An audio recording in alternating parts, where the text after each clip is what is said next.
Greetings, Nerevar. You have returned to the heart of Red Mountain, but this time you will not face me in battle.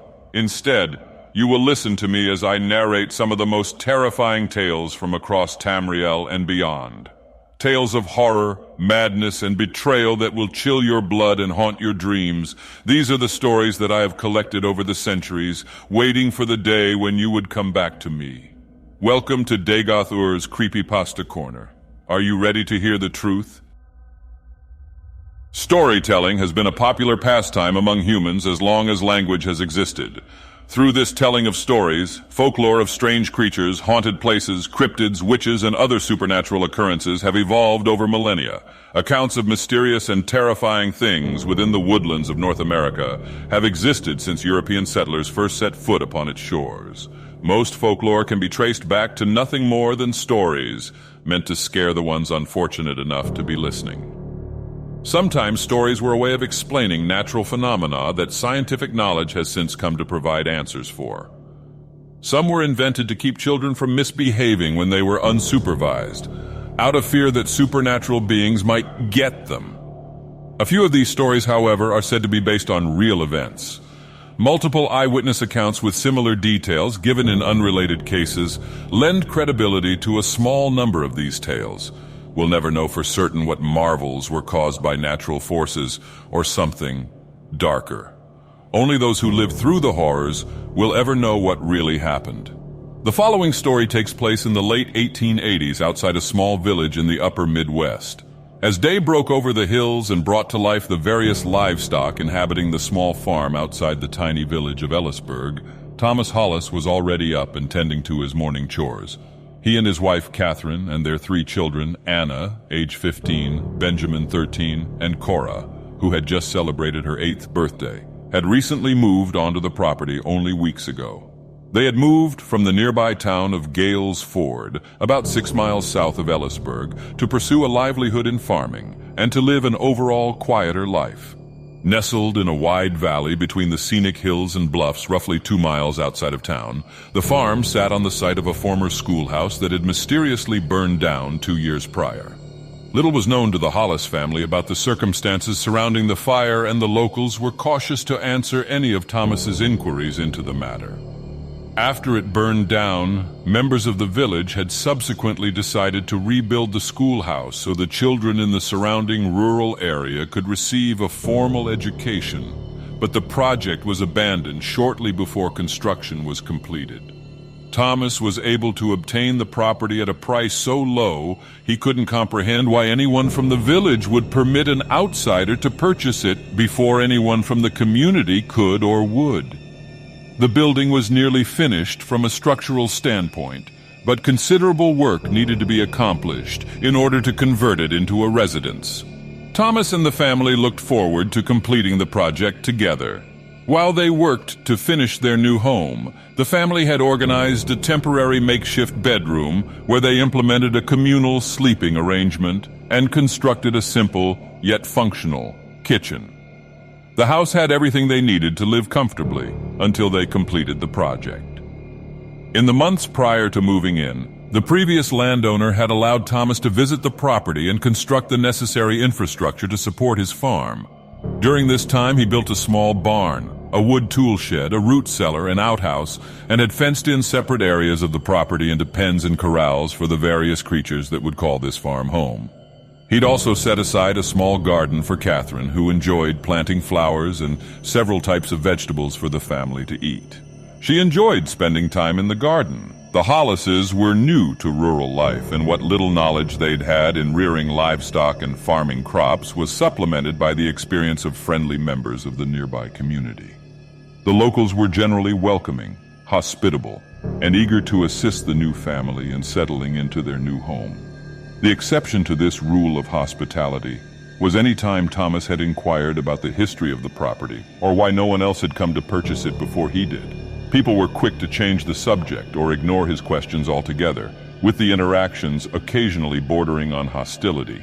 The Hollises quickly learned to avoid the topic in order to keep things cordial with their new community members. As summer gave way to autumn and the temperatures began to cool, Thomas was feeling confident in his ability to tend to the creatures under his care. and was optimistic about planting various cash crops in the spring in hope of turning a profit the following harvest season. According to his calculations, they would have plenty of animals to provide them with food through the winter, and still have enough left over in the spring to take to market. A handful of goats, a dozen cattle, 3 horses, several large hogs, chickens, and a donkey were the resident menagerie at the Hollis farm. In addition, there were multiple stray cats that skulked around the property, stalking various vermin and the occasional unlucky songbird with poor situational awareness. The family's 2 hound dogs, who Thomas hadn't named but Cora affectionately referred to as Dash and Jack, patrolled the property, keeping an eye on things. Jack was a bear of a dog and an excellent guardian for the farm, but he was always mild-mannered around the family. Dash, the smaller and younger of the 2, had an affinity for chasing the horses around the property and getting into any and all trouble he could find. Both of the hounds were wary of strangers and barked constantly at friends and neighbors that visited the farm, but were loyal and affectionate members of the Hollis family. Thomas and Catherine educated the children at home, as the nearest schoolhouse still in operation was on the far side of Ellisburg. The Hollises felt that this was too far for the children to walk, and the farm required too much of Thomas's undivided attention for him to take the wagon into town twice a day to transport them to and from school. The practice of homeschooling was not unusual in those days, and Catherine was a patient, nurturing mother and teacher. She was strict when necessary and made sure the children adhered to their curriculum, but she also allowed them to take interest in what topics they liked and taught, based around the children's curiosity in various subjects. Anna had developed a habit of reading as much and as often as she could, and she begged her parents to get her a new book anytime the family ventured into town. She often assisted Catherine in looking out for her younger siblings and regularly prepared meals while Catherine was occupied with other household tasks. Benjamin was adamant about spending as much of his time outdoors as possible and took interest in tales of the gunslingers and mountain men of the American West. He loved to hunt the small game that inhabited the surrounding woodland and was often exploring well beyond the boundaries of the property. Cora often joined Benjamin on his adventures. She occasionally fell victim to his frequent pranks and general mischief, but the 2 usually got along fine. Cora enjoyed the typical things an 8-year-old girl enjoys. She had dolls, she liked to read, but she also split her free time between her siblings and enjoyed aspects of both of their personalities. She was gentle and kind, but had a quick wit and a sharp sense of humor.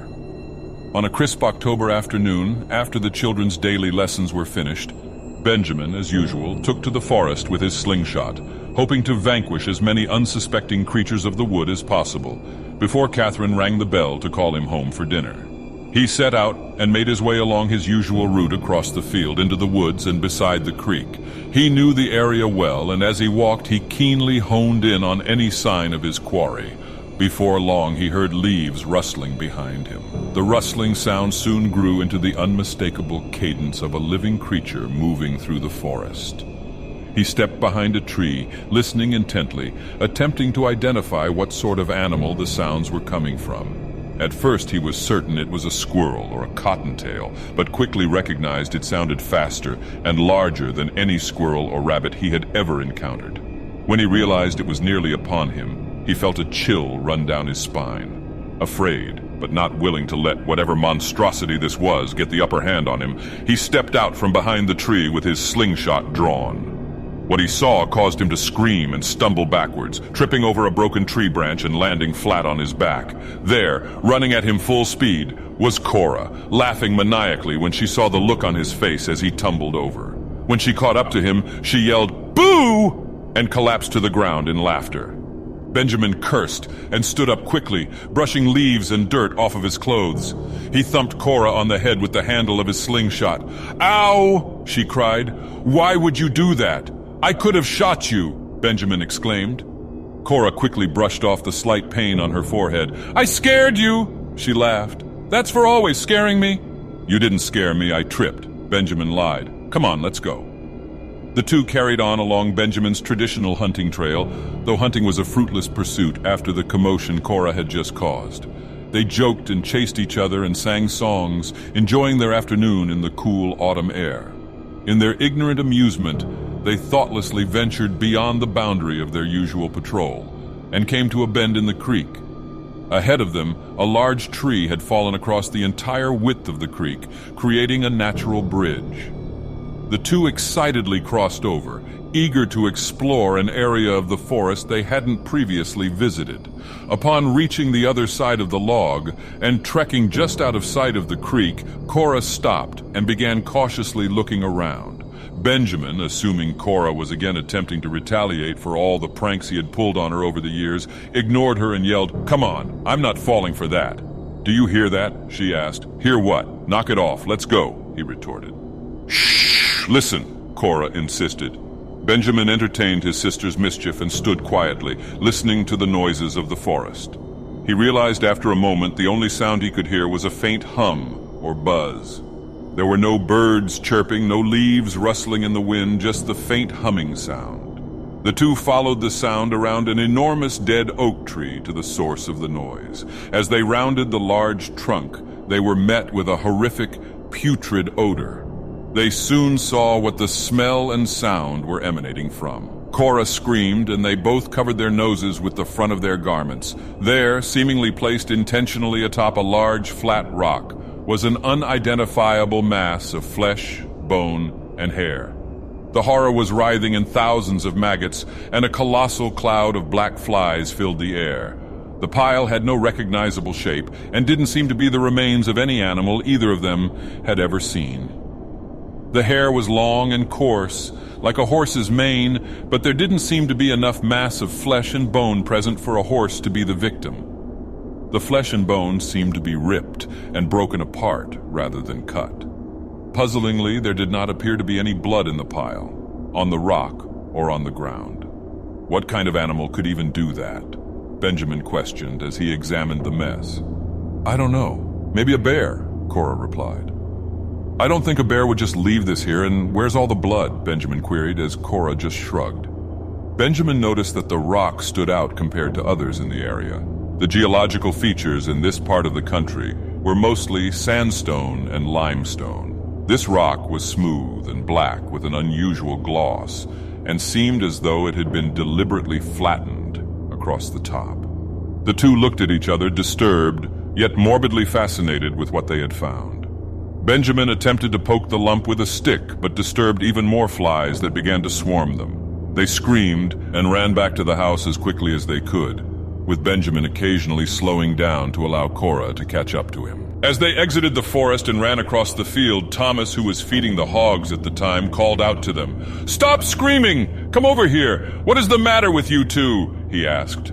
They stumbled over to him and, between deep breaths, attempted to explain what they had just witnessed in the woods. Thomas chalked it up to another attempt to include him in their endless series of silly pranks and told them to go inside for dinner. He shook his head and returned to his chores. At dinner, the duo explained their adventure at length until the other family members were tired of listening to it and forbade them to speak of it any further, at least, until they were finished eating. After their meal, the children all helped clean up, and the family turned in for the night, still begrudgingly listening to the tale of the dead thing in the woods. As the family members began to fall asleep, Anna, as per usual during her nightly routine, remained awake, engrossed in one of her books. She usually waited until the snores of Thomas were too much to tolerate, then she would extinguish the lantern and tightly wrap a pillow around her head in an attempt to drown out the racket. That night, in between her father's snores, she thought she heard the horses neighing outside. She ignored it until she began to hear the other farm animals' cries of fear and realized something on the farm was causing a stir. The hounds, who had been asleep outside near the front door of the building, began barking hysterically, waking up the rest of the family. Thomas tore outside, ready to scold the dogs when he too heard the commotion. He rushed in and grabbed the lantern and his rifle and hurried out across the yard to deal with what he expected to be wolves or thieves. The family waited nervously inside for Thomas to return, and when he did, they were relieved to learn that there didn't seem to be anyone or anything out there. Probably some coyotes or a lone wolf or something. "I'm sure Jack scared them off," Thomas assured his family. Everyone turned back into bed for the night, and the farm remained quiet until morning. There were no lessons today, so the children slept in later than normal. Thomas conducted his chores and Catherine prepared breakfast. After their morning meal, the kids talked of going back to the place Cora and Benjamin had discovered the day before at the behest of Anna. Anna's morbid curiosity ultimately got the better of her usually sound judgment, and she hesitantly agreed to join her siblings on their macabre quest. They set off around midday. It was another bright, cool October afternoon, and the children enjoyed their stroll, each explaining in disgusting detail what they supposed might have happened to result in the grisly sight they had seen yesterday.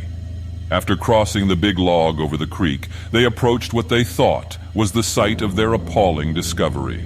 However, there was no large dead oak tree and no large rock. There were no foul smells or faint buzzing sounds, just the usual sounds of the forest.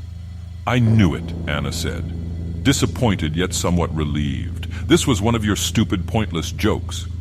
The two insisted that they weren't lying to their older sister, and while they were doing so, Anna held up a finger and shushed them. "What is that?" she asked, pointing farther into the woods. About 40 yards from where the children were arguing through the thick forest, the peak of a small house could be seen through the foliage.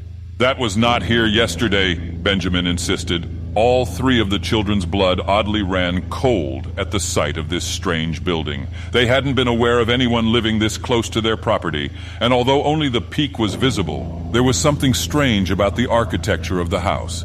It didn't match the appearance of any other houses they'd seen in their short lives. The craftsmanship was crude, and it was constructed entirely of dark wood, with black shingles, most of which had fallen off. "Can we please go home?" Cora shouted, looking visibly nervous. "You two said you were here. How could you have missed an entire house?" Anna asked sternly.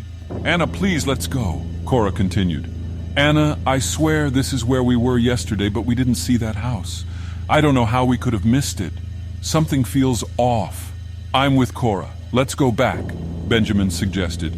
Anna, who was older and usually considerably more responsible than her siblings, also was peculiarly struck with the urge to approach the house and get a better look, as if something was drawing her to it. "I'm sure it's just one of our neighbors. Stay here, I'm going to check it out and come right back," declared Anna. Benjamin and Cora vehemently tried to prevent their sister from approaching the mysterious building. They stood their ground and waited patiently for their eldest sibling to return.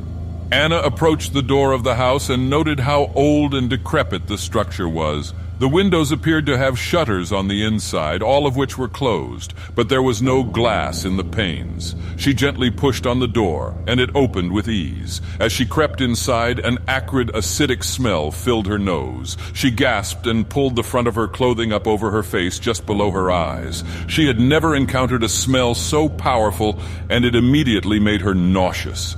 As her eyes adjusted to the dimly lit interior of the house, she began to notice strange things around the room she didn't recognize. Small wooden figurines that resembled twisted and contorted human bodies were strewn across the floor. Bones, sticks, feathers, and other mysterious items hung from the ceiling in odd configurations. Cages of various sizes were placed and stacked in the corners, and bizarrely shaped glass receptacles with unidentifiable contents sat on a table on the far side of the room. In the center of the room was a pedestal-like structure atop of which sat a strange-looking book. It seemed to be bound in some type of leather, but she noted it was quite pale compared to leather she'd seen in the past. Due to her affection towards literature of any kind, Anna grabbed the book. As she opened the pages, she couldn't make out what was written in them. A strange language that she thought looked similar to French, which she'd learned about in her lessons, filled the pages, along with strange symbols and gory illustrations of humans and animals being mutilated by monstrous creatures in progressively grotesque ways. She was overcome with the urge to keep the book and bring it with her, although she couldn't read any of its contents. Her compulsion to keep the book puzzled her. She'd never stolen anything in her life, and this book clearly belonged to someone, yet there she was, ready to bring it with her. As she contemplated whether she should return it to its pedestal or take it home, there was suddenly a bright flash that disoriented her. Temporarily blinded by the flash, she scrambled out of the house, one arm outstretched to prevent her from running into anything, the other arm clinging to the book. She ran back to Benjamin and Cora, struggling to mask her urgency. "Okay, let's go," she said, concealing the book she just pilfered. No one protested, and the trio scurried back to the farm. She decided not to tell her siblings about what had just happened to her. "Stay out of there. The floor is all rotted and there's nothing in there anyway," she told them. Neither Benjamin nor Cora had any interest in exploring the house in any case. It was too unnerving for them. When the children returned home, Benjamin and Cora kept themselves occupied with games in an attempt to forget the creepiness of the house, and Anna stowed the book in her bedding. The afternoon turned cold and gray as an autumn thunderstorm appeared and began to drench the farm in a heavy rain. The shower was steady, and occasionally lightning illuminated the farm, followed by deep groans of distant thunder. The remainder of the evening went on without incident. In the cozy comfort of the house, the Hollises enjoyed their evening meal, and one by one turned into bed for the night. As the family fell asleep, Anna pulled out the book she had stashed in her bedding. She carefully examined the pages in the pale lantern light, searching for anything at all, that she could comprehend. Anna was entranced by the contents of the book. Although she couldn't understand the text, she was captivated by the uniqueness of the symbols and illustrations. As she stared at the pages, suddenly, a deafening clap of thunder startled her and broke her intense concentration on the book. She gathered her senses and noticed that, like the night before, the farm animals outside were in a state of panic. At that moment, the deep bellows of the hounds exploded from the porch. Anna quickly hid the book out of sight. The family, abruptly awakened by the dogs for the second night in a row, all shot up in their beds. Thomas swore under his breath and scrambled out of bed to grab his coat, rifle, and the lantern Anna was using to read. As he neared the door, a bright flash of light temporarily lit the farm in daylight, followed by a loud crash of thunder. Through the front window, the family saw a figure standing in the middle of the yard.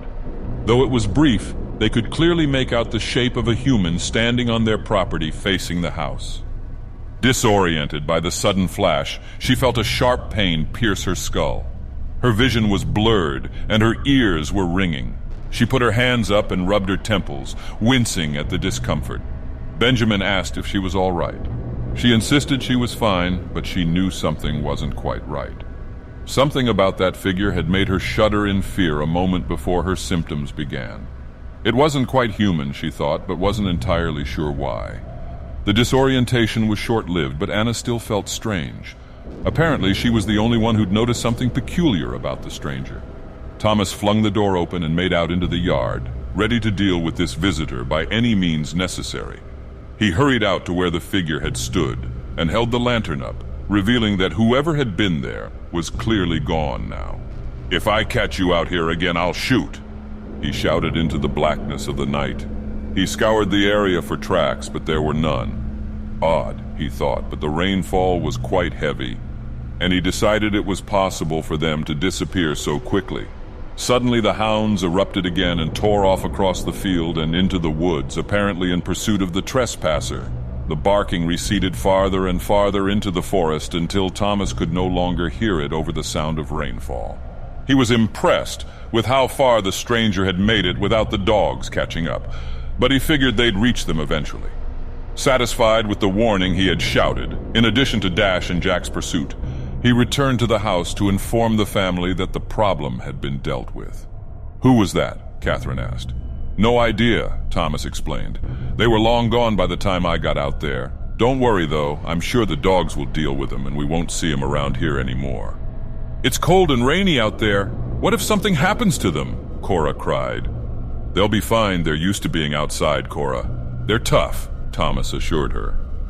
As the adrenaline gradually faded from everyone's system, the Hollises returned to their beds to try and get some sleep before the morning. Benjamin passed out as though nothing had happened. Cora quietly cried to herself, still concerned for the dog's well-being. She tried to stay awake until they came back, but eventually slumber overcame her, and she drifted off. Anna was quite unnerved by the day's events and found it difficult to fall asleep.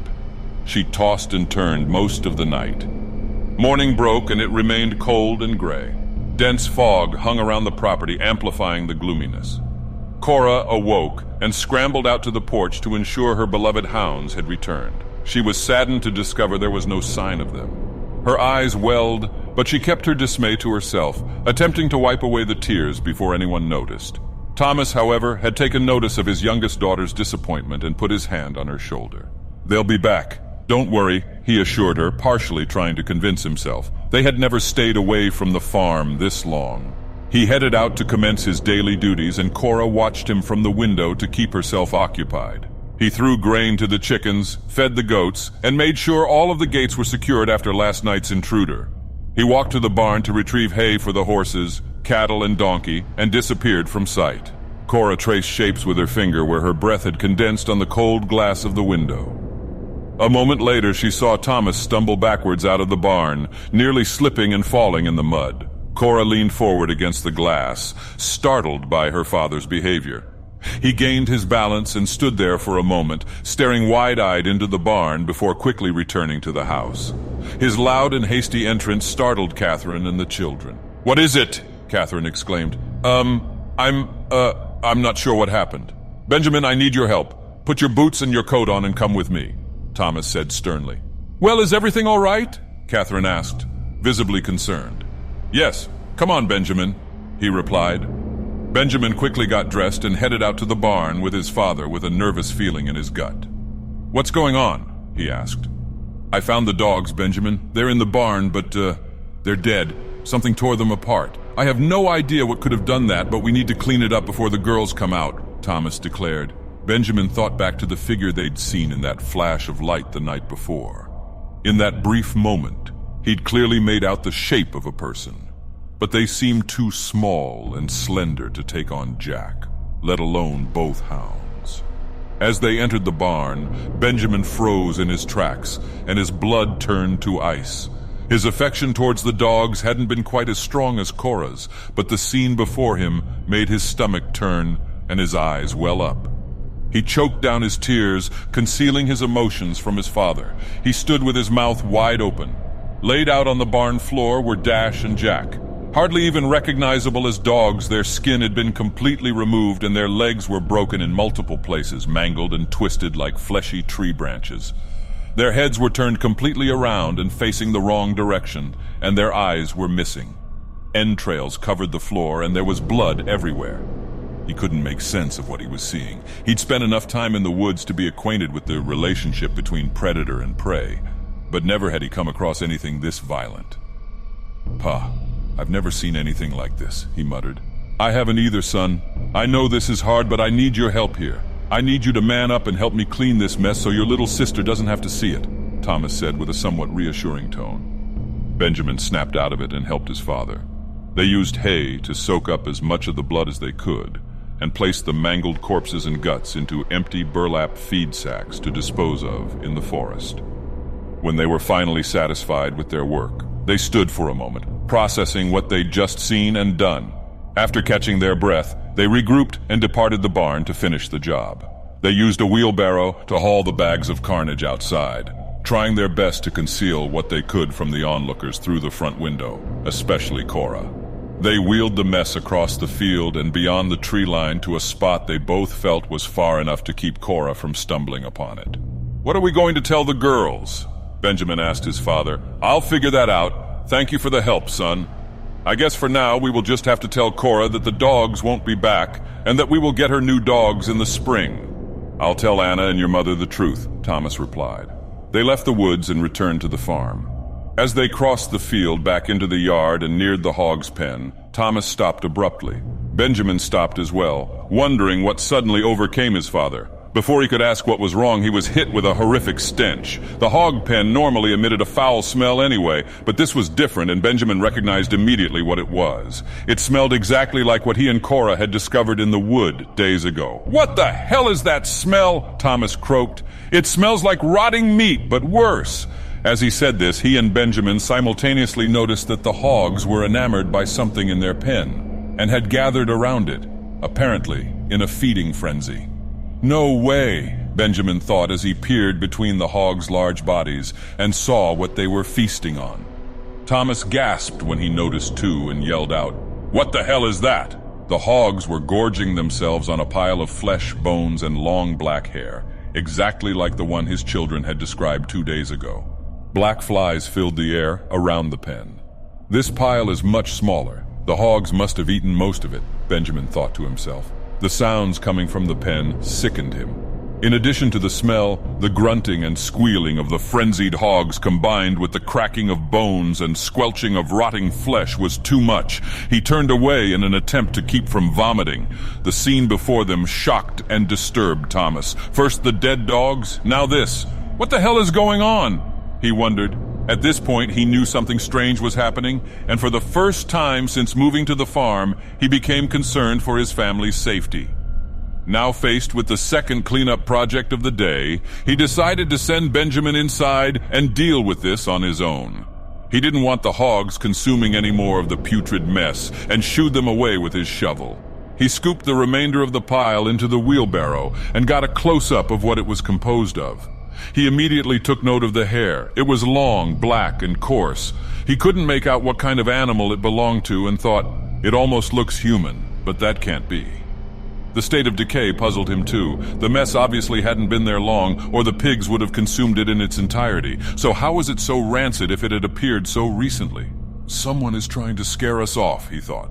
Someone doesn't want us here. He recalled his interactions with some of the locals when he'd asked about the property's history and how they suddenly became ill-tempered at any probing questions. In his mind, he decided that someone local, possibly someone he knew, was attempting to drive them out. As he pondered, he hauled the wheelbarrow back to the dumping site in the forest. The remainder of the chores still needed to be done, and Thomas was now far behind schedule. He continued on to make sure everything was completed before nightfall, cursing under his breath the stranger responsible for doing this to him and his family. Inside the house, the others sat quietly.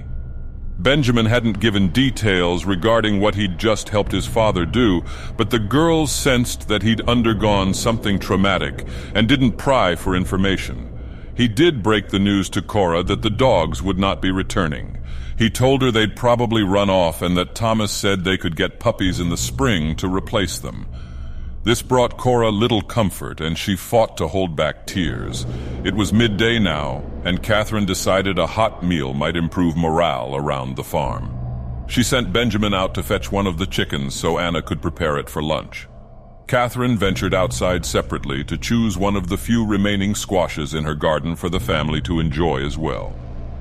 Benjamin easily caught one of the medium-sized chickens and dispatched it quickly. He returned to his sisters inside the house and handed the bird to Anna. He and Cora went to play a game while Anna prepared it. Anna proceeded to remove the organs and pull the feathers out, disposing of the waste in a bucket on the floor.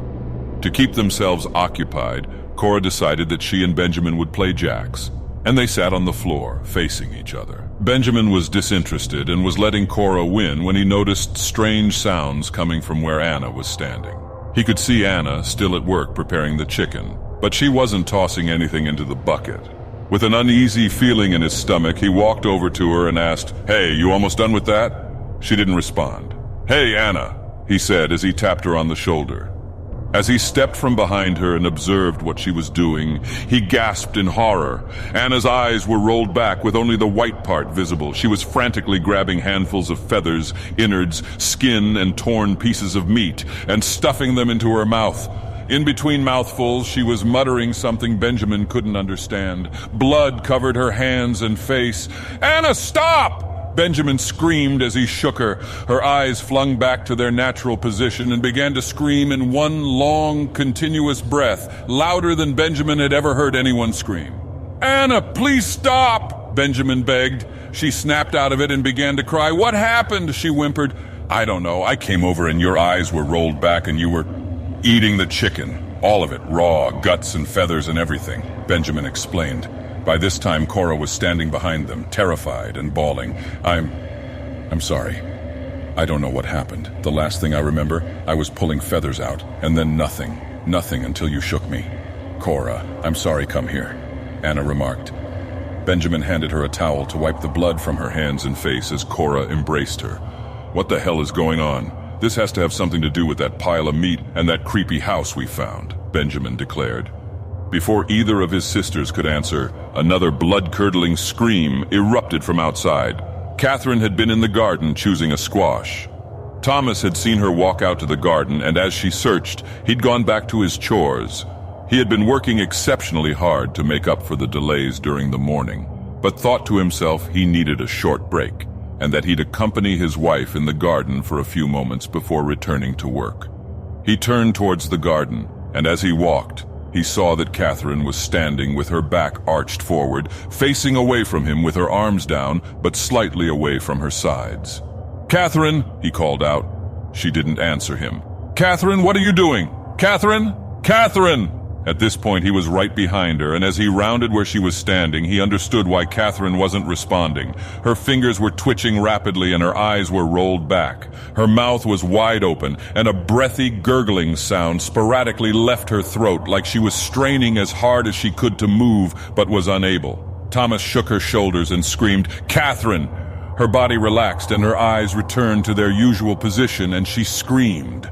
It was a long, impossibly loud scream. In his panic, he hadn't heard Anna's scream inside, but the children had heard their mother's. "Catherine, what the hell just happened to you? You were having some kind of episode. I called out your name and you didn't move." "I don't know. I came out to find a squash.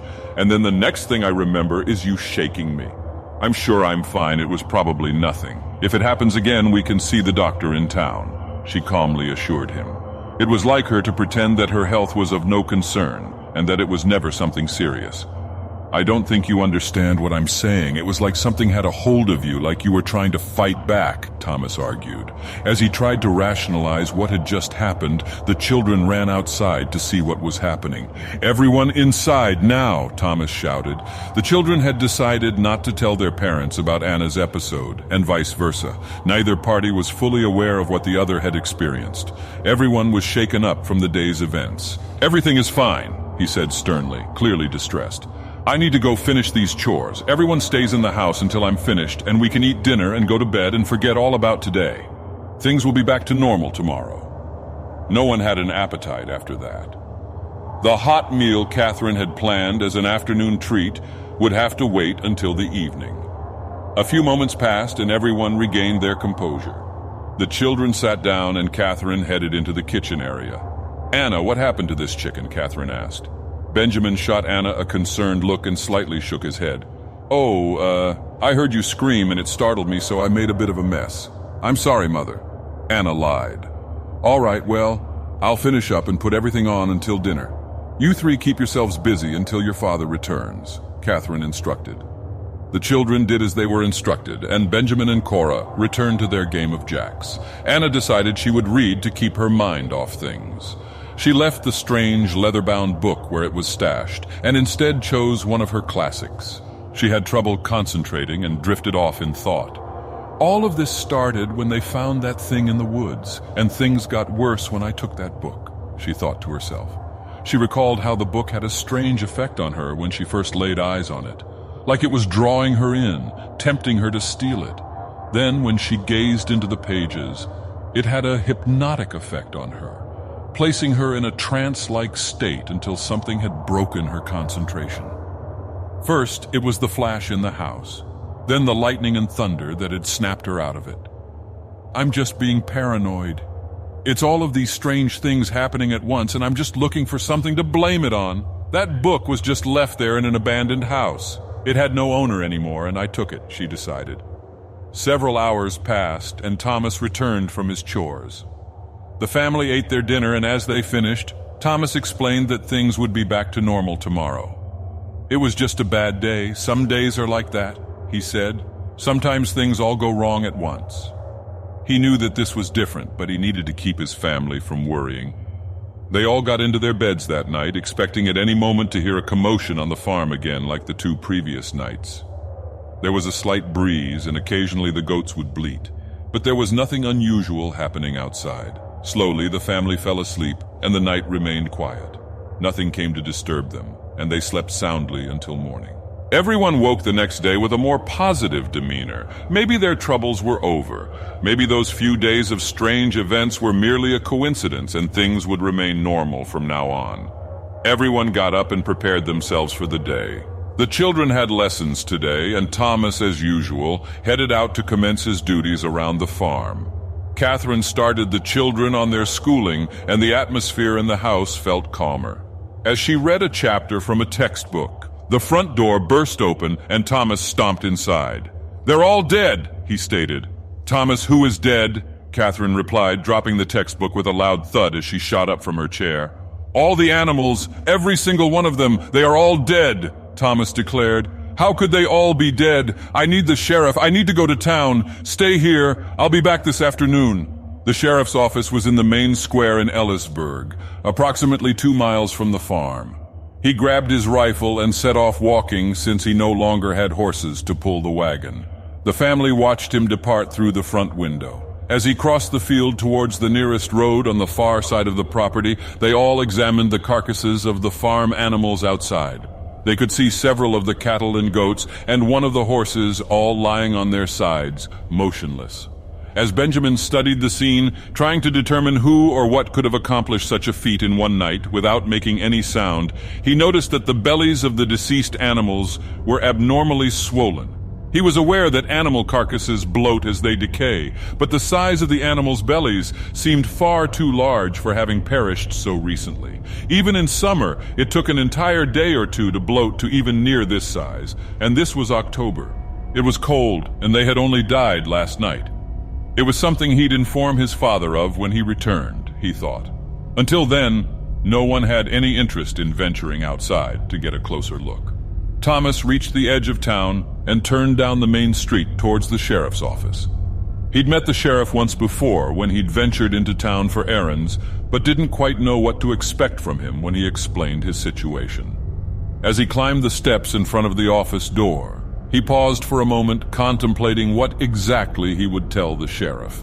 He didn't want to sound paranoid or crazy, so he decided he'd leave out information about the stranger, the dead dogs, the strange piles of meat, and Catherine's bizarre behavior. As he entered through the doorway and into the sheriff's office, he didn't see anyone around in uniform. There was a man in a jail cell at the back of the building, sleeping on a bench. Soon, a man much older than Thomas entered from around a corner to Thomas's left. "Morning. What can I do for you?" the old man asked. Good morning. I'm looking for the sheriff," Thomas replied. "Sheriff stepped out for a moment, but he should be back shortly. I'm his deputy, Buck Williams. My real name is Daniel, but everyone around here calls me Buck." "You must be Mr. Hollis," declared the old man. "Yes, I am. Have we met?" Thomas asked, startled by Buck's intuition. "Lived here my whole life, son. I know everyone around here, and I hear people talk. We haven't met, but I figured you must be Mr. Hollis on account of I didn't recognize you, and you look like the Mr. Hollis I've heard about from people in town," Buck explained. "Ah, I see. Well, do you know how long the sheriff will be?" Before Thomas could finish his sentence, the sheriff entered through the front door. "Hello, sir," the sheriff started. "Ah, Mr. Hollis, I see you met Buck. What can I do for you today?" Thomas explained the sudden death of his farm animals and insisted that the sheriff investigate the crime scene to determine if there was foul play, hoping that this would allow him to regain some of his lost investment. "Even if I can do that, Mr. Hollis, there is no guarantee you'll get any money back. Where would it even come from?" Thomas hadn't really thought that through. This seemed that no matter the outcome, his hopes of starting a farm were coming to an end. The sheriff agreed to come out and investigate regardless. He wanted to see what was going on and be aware of any potential threat that may affect other members of his community. If this was the work of some wayward criminal, the sheriff wanted to see how they operated. "Well, let's go, Buck. I'd like you to come too, riding shotgun." "Mr. Hollis, we'll give you a ride," the sheriff announced. Buck got the horses and wagon ready outside. Thomas waited inside with the sheriff when the man in the jail cell woke up and stumbled over to the bars. "Hey, mister, you living up at that old schoolhouse outside of town?" he asked. "Yeah, I am. What's it to you?" Thomas shot back. "Shut up, Mr. Miller, you drunk bastard," the sheriff chimed in. "I heard what you said about them animals. I bet you've had other stuff going on too, huh? Things you didn't tell the sheriff. She doesn't want you there. You probably pissed her off," the drunk inmate mumbled. He began laughing to himself between hiccups. "Quiet now, Mr. Miller," shouted the sheriff. "Who is she?" "What the hell is he talking about, Sheriff?" Thomas asked. "Mr. Hollis, look at him. Bastard never makes any sense. It's the ramblings of a drunk. Don't worry about it," the sheriff assured him. The drunk man laid back down on the bench, still laughing to himself. The mention of other things happening at the farm was unsettling to Thomas. How could he have known other strange occurrences had taken place, and who the hell was she? At this time, Buck re-emerged. "Ready when you are," he said. The trio hopped aboard the wagon and headed back to Thomas's property. They exited the road and crossed the field, and as they approached, they could see the bodies of the farm animals strewn about the land. They parked the wagon in front of the house and disembarked, ready to investigate the scene. Benjamin ran outside to inform his father of the discovery he'd made from the window. "Pa, I was looking at the animals from the window. Look at how swollen they are. Why do they look like that?" he asked his father. "Whoa, Benjamin, slow down. This here's the sheriff and his deputy, Buck," Thomas replied. Buck and the sheriff nodded at Benjamin. "Hello, young man," the sheriff said. Benjamin nodded back at the strangers. "What's this now about the animals?" Thomas asked his son. Benjamin explained that the animals' bellies looked abnormally swollen, and as they looked out at the carcasses strewn across the property, Thomas realized his son might be right. Thomas, Benjamin, and the law enforcement officers sauntered over to the cattle pen to get a closer look. They approached the closest cow and stood in front of it, inspecting it for any obvious cause of death. "No blood or anything," the sheriff remarked, "but your boy is right. There's no reason any of them should be this bloated. It's cold out, and you said they died last night, right?" "Yeah, found them early this morning," Thomas replied. He pulled the knife from his belt and began to field dress the animal. "What the hell are you doing?" asked Buck, alarmed by Thomas's actions. Thomas ignored him and began cutting the thick hide at the lower part of the cow's abdomen. He reached the membrane that separates the organs from the hide and carefully sliced it open, pulling the hide towards him while he cut between his fingers. As he got to the stomach, he noticed how firm it was.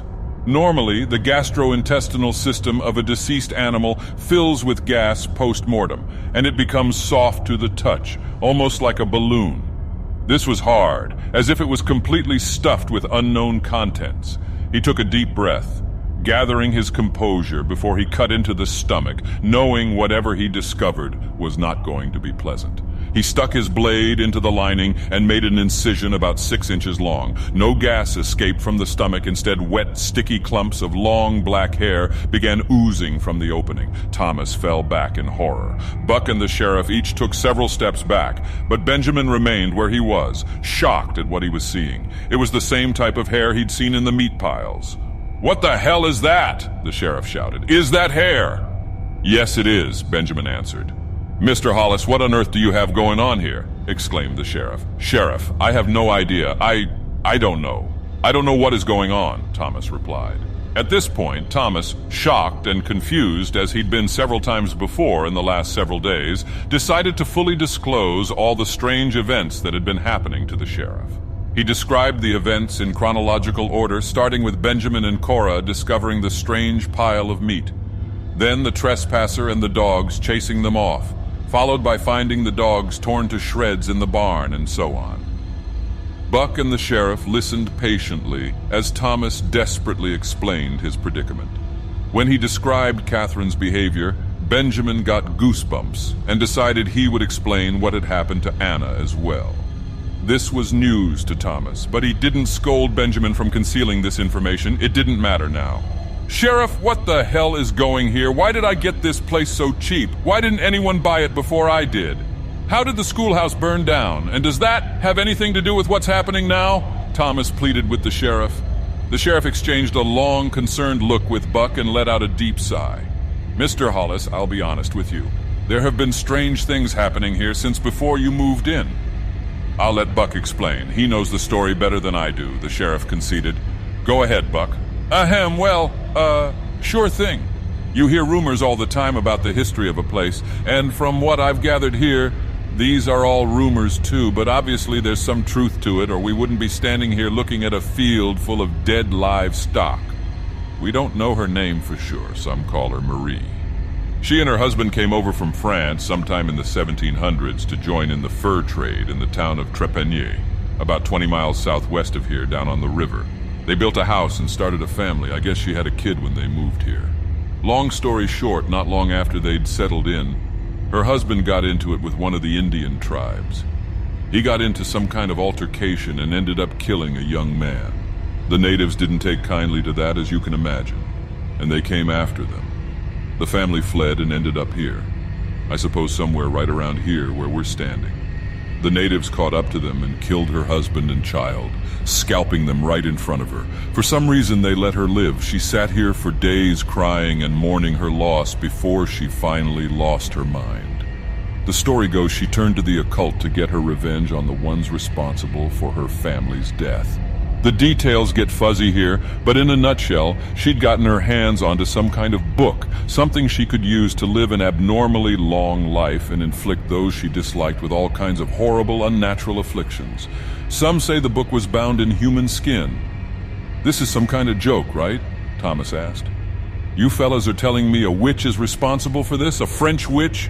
Is this why no one would answer me about the history of the place?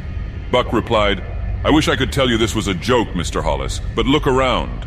Look what's happening to you and your family. And the reason no one would tell you what happened is because that schoolhouse that burned down, all the children were still in it.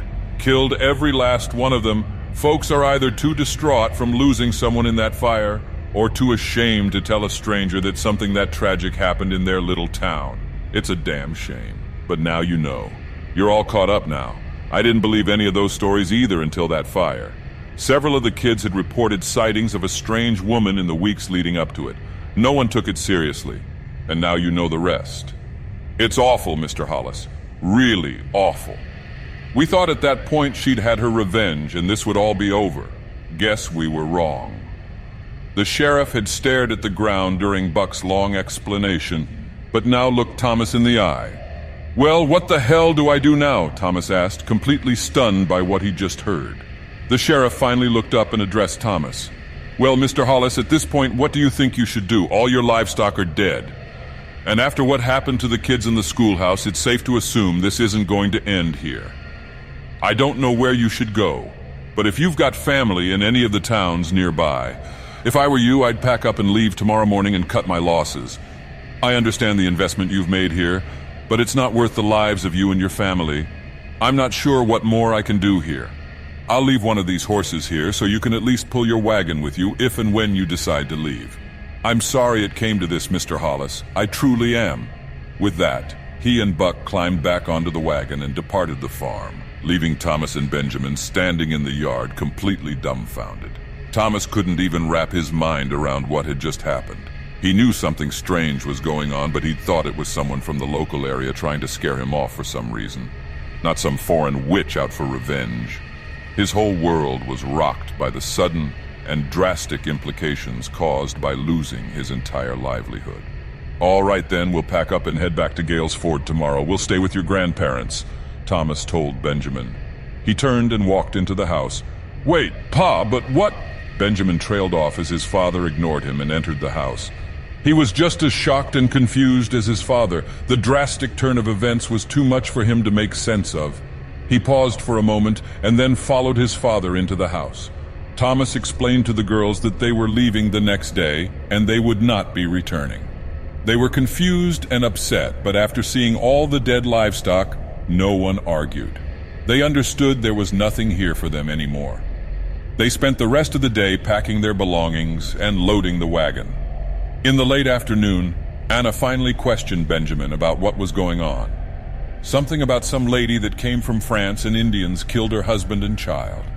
I guess she found some witch book made of human skin and became a witch herself or something. Anna's face turned pale. I don't know, Benjamin continued. All I know is that I don't want to be here anymore, especially with that creepy house we found nearby. I'm sure that had something to do with her. She understood now why that leather looked so pale. Her stomach turned and she got lightheaded. Whoa, are you all right? Benjamin asked. Benjamin, I have that book, Anna stammered quietly. You what? Benjamin half whispered. I found it in that house that day. I brought it back here and stuffed it in my blankets. It makes so much sense now. The weird language, the symbols and drawings. Oh my God, Anna said as she sat down. Well, for the love of God, leave it here when we leave. Don't bring that with you to Gales Ford, demanded Benjamin. Anna nodded in agreement, and they continued packing. They worked into the evening by lantern light, until only their bedding remained. "Let's try and get some sleep and get out of here first thing tomorrow morning," Thomas said as his family crawled into their beds one last time. He blew out the lantern, and the family drifted off one by one. In the early hours of the morning, after a quiet night, everyone awoke to a large crash into the side of the house. "What was that?" Cora screamed. Then there was another loud crash from the other side of the house, then from all sides of the house. It happened over and over while the family screamed and held each other inside. Thomas thought the best way to protect his family was to stay with them inside. He fumbled with the lantern in an attempt to light it, and when he finally got it lit, he grabbed his rifle, training it on the front door and window. The family all huddled together on one of the beds. The crashing abruptly stopped, and there was complete silence. Suddenly, the crashes began again, but this time coming from the roof. It sounded like something large was smashing itself into the exterior of the house. Dust fell from the rafters, and the walls creaked as it slammed into the house over and over. The crashing on the roof continued, and it started again on the walls of the house. Suddenly, everything went quiet again, and the family sat in silence, the only sound coming from their quick, panicked breaths. After a moment, the front door blasted open, pieces of the frame splintering off and nearly striking the family. In the doorframe, they could make out the silhouette of a person. It appeared to be a woman, with long, slender limbs and thick, dark hair that fell well past the waist. The family recoiled in horror as the figure slowly stepped into the room. Thomas unloaded his rifle into the torso of the being, striking it with each round. With no reaction to being hit, the figure kept moving forward. As it stepped into the lantern light, they finally laid their eyes upon who had been tormenting them. She was completely nude and covered in pale gray skin that was deeply wrinkled. She had thick scars all over her legs and torso, and thick black blood oozed from the fresh bullet wounds. Her facial features were sharp and exaggerated, and her hazy gray eyes were sunken far back into her skull. Her stench filled the room, and Anna recognized it from the house. It was a horrific, acrid odor. It, or she, raised up a hand with an outstretched long and bony finger that she pointed at the family and let out a deafening shriek. Everyone covered their ears and fell to the ground, trying to shield themselves from the sound. They all frantically scrambled to the back wall of the room as far as they could from the monstrosity. It jumped up onto one of the beds and began tearing it apart, tossing shredded pillows and linens all over the room. It paused for a moment, then picked something up from the pile of destroyed bedding. It turned and looked at the family, began shrieking again, and ran out of the house. The door slammed and locked behind it as it scrambled out. They could hear it screaming all the way back into the woods and out of earshot. The family sat in silence, trying to take in what had just happened. "Well, I guess Buck wasn't lying," Thomas said, finally breaking the silence. "Whose bed did it tear up?" "Anna, that was your bed, wasn't it?" Anna nodded, but didn't give any indication as to why it had singled out her bed. She knew what it was after. It had taken back the spell book, bound in human skin, that she'd stolen from the house. Just as she began to feel some relief, everything went black. "Anna!" Thomas shouted as Anna's eyes rolled back and she began to scream. Then Catherine did the same, similar to the day before, with her fingers fluttering and her eyes rolled back, screaming as loud as she could. Cora started bawling and covered her ears. Thomas took turns shaking Anna and Catherine, trying to bring them back to reality. Benjamin was the first to notice the smell of smoke. It started faintly, and then the air got thick as billowing clouds filled the room. A pale glow began from the back windows, and soon they realized the house was on fire. "Benjamin, get that door open. We need to get them out of here," Thomas shouted as he began to drag Catherine and Anna by the clothing towards the door. Benjamin tried the door, but it wouldn't budge. "Pa, it's stuck!" he exclaimed. "Move!" Thomas shouted. He ran full speed into the door in an attempt to break it off the hinges. Thomas cried out in pain as the impact dislocated his shoulder. The door gave slightly, but still didn't open. The flames were spreading rapidly towards the front of the house and up the back wall onto the ceiling. Thomas turned towards the door one more time, closed his eyes, and charged the door again. The pain was unbearable, but Thomas kept his composure. Again, the door moved but remained closed. Benjamin and Cora were beginning to cough now, and Benjamin had wrapped Cora in his arms to comfort her. With all of his strength, Thomas ran at the door one more time, and it broke in two, sending Thomas crashing out onto the porch. Benjamin and Cora followed behind. "Benjamin, your mom and sister!" Thomas yelled as he got to his feet. He and Benjamin returned to the interior to retrieve the girls. With his good arm, Thomas dragged Catherine out, and Benjamin grabbed Anna. Anna had been laying with her feet towards the door and her head towards where the flames were encroaching. Her hair had caught fire. Benjamin patted out the flames, but not before most of Anna's hair had burned away. Luckily, her scalp had been spared from suffering severe burns. They dragged them out to the middle of the yard away from the inferno, and as they fell to the ground to catch their breath, they turned back towards the house. The fire had engulfed the entire structure. Had Thomas not broken through the door, the Hollis surely would have perished in the fire. When they'd gotten away from the house, Catherine and Anna regained consciousness and looked around confused. Benjamin studied Anna's new look and thought back to what Buck had said about the Native Americans scalping the mysterious woman's husband and child before they killed them. Could be worse, he thought. It was a thought he'd share with Anna when she realized her hair was missing. "What happened?" Catherine asked in a calm voice that didn't match the urgency of the situation. "No time to explain. We need to leave," Thomas replied, and he ushered his family over to the wagon. As they loaded onto the wagon, Thomas frantically retrieved the horse the sheriff had left. Thank God this horse survived, he thought, as he attached it to the wagon. He scrambled on board and set out into the darkness. It was early morning now, and the sun would be out soon. They just needed to hold out and get away from the property as soon as they could. As they neared the property line, they heard shrieking erupt from the forest again, and Thomas hurried the horse on to pull them faster. They were relieved when they realized the sound wasn't following them. Benjamin watched as the orange glow that was devouring their home disappeared behind the trees. When they met the road, they turned to head back to Gale's Ford. The horizon began to glow in a pale pink, and they all breathed a sigh of relief. They'd survived. They would likely be traumatized for the rest of their lives, and no one would believe their story, but they were alive. They returned to Gale's Ford, where they remained until Thomas and Catherine passed away years later. He'd been able to secure a job with the railroad and earned enough money to stay afloat after losing his investment on the farm. In the following years, the property remained abandoned. The Hollis were the last ones to encounter whoever or whatever it was that haunted that property. The forest eventually reclaimed it, and decades later, it was cleared for farming.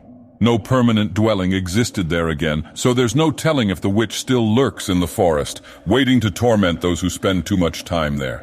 Should another unfortunate soul decide to reside there, only time will tell if the stories are true, or if it's nothing more than folklore. That'll do it for this story, Nerevar. If you liked it, leave a thumbs up and subscribe for more content like this in the future. Thanks for listening, Nerevar. Sleep well.